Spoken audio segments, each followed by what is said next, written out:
मुख्यमंत्री मोहन चरण माझी कले बड़ घोषणा 5 लाख लोकों को मिलिबो मागणा घर। तेबे आमर प्रिय मुख्यमंत्री मोहन चरण माझी जारी कले आउ एक नुआ अपडेट। खूब शीघ्र समस्त को मिलवा जाउची प्रधानमंत्री आवास योजना रे घर।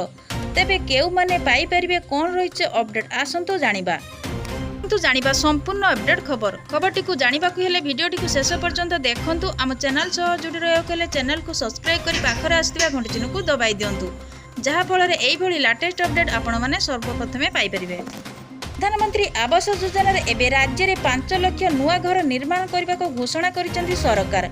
एही योजना रे केउ माने लाभवान हेबे जानि रखंतु। राज्य में बीजेपी सरकार गठन पर दिल्ली रे प्राक बजेट अवस्थित होईची। तेबे एही समय रे राज्य रे विकास पाई दाबी रखिसेंती सरकार।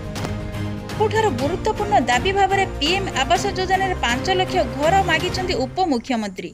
5 लाख घर पाई केंद्र आवंटन करिছে हेले उपमुख्यमंत्री कनक वर्धन सिंह कहिछन जे तेबे केंद्र सरकार अनुमोदन कले राज्य सरकार 5 लाख हिताधिकारी को गणारे घर जुगाई दिया जिवो।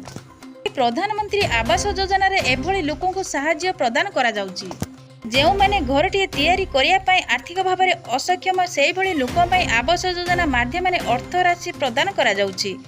तेबे हिताधिकारी माने एही योजना रे लाभ उठाइया पाई आवेदन करिथिले। प्रधानमंत्री आवास योजना रे लक्ष्य होउची गरीब जनसाधारण को मानको पक्का घर जुगाई दिया जिवो।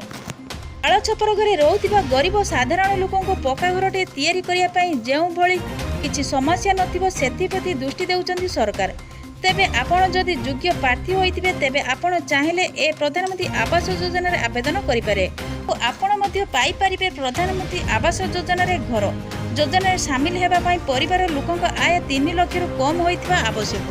वीडियोटी भल लगी वीडियो गोटे लाइक करंतु, कमेंट करंतु, शेयर करी समस्त को जणांतु।